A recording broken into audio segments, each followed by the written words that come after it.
अशोक खरात संदर्भातली आहे। शिर्डीमधल्या जमीन गैरव्यवहार प्रकरणामध्ये शिर्डी पोलिसांनी भोंदू अशोक खरातचा ताबा घेतलाय आणि खरातला आज राहता न्यायालयामध्ये हजर केलं जाणार आहे। जमीन गैरव्यवहार प्रकरणात पोलीस खरातची कसून चौकशी करतात आणि आज आता राहता न्यायालयामध्ये होणाऱ्या सुनावणीकडे सगळ्यांचंच लक्ष लागलेलं आहे। आणि या संदर्भात सागर गायकवाड आमचे प्रतिनिधी, आपण त्यांच्याकडून नाशिकमधून माहिती जाणून घेऊया। सागर, आजचा आणखी एक नाशिकमध्ये लक्ष देण्यासारखे प्रकरण म्हणजे भोंदू बाबा अशोक खरात संदर्भातलं शिर्डी पोलिसांकडे आता ताबा आहे, आज राहता न्यायालयामध्ये हजर केलं जाणार आहे।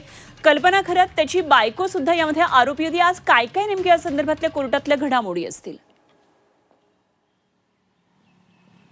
नक्कीच खरं तर ह्या भोंदू अशोक खरातकडे जर बघितलं तर ह्या सगळ्या प्रकरणामध्ये तब्बल 48 दिवस नाशिकमध्ये SITच्या पथकाने ताबा घेतलेला होता। यामध्ये वेगवेगळे 9 जे गुन्हे SITचे तपास करत होतं। या सगळ्यात महिला लैंगिक अत्याचारापासून तर एक फसवणुकीचा देखील गुन्हा दाखल होता।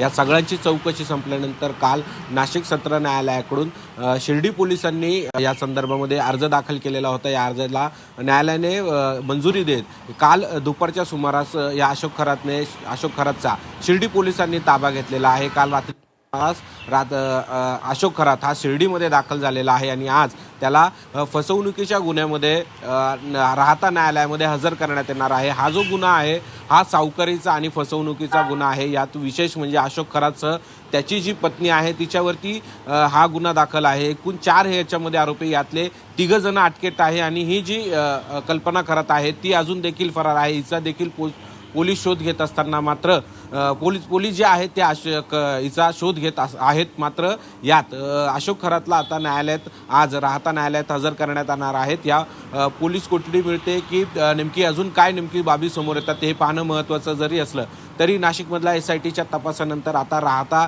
न्यायालयात या सगळ्या संदर्भामध्ये हा युक्तिवाद होणार आहे। हा सावकारीचा हा जो गुन्हा आहे यामध्ये जमीन देखील बळकवल्याचा जो आरोप आहे तो या भोंदू अशोक खरातवरती आहे आणि या संदर्भातला जो युक्तिवाद आहे तो आता राहता न्यायालयामध्ये होईल। यावेळी याला तपासासाठी मध्ये पोलीस कोठडीची मागणी करण्यात येणार आहे। यामुळे शिर्डी पोलीस या नक्की प्रकरणामध्ये काय काय युक्तिवाद करतात हे पाहणं आता महत्त्वाचं आहे। ठीक, सागर, जरूर याही घडामोडीवर लक्ष ठेवून राहा, अपडेट जाणून घेत राहू। तुर्तास धन्यवाद सागर गायकवाड, आमचे प्रतिनिधी आपल्याबरोबर.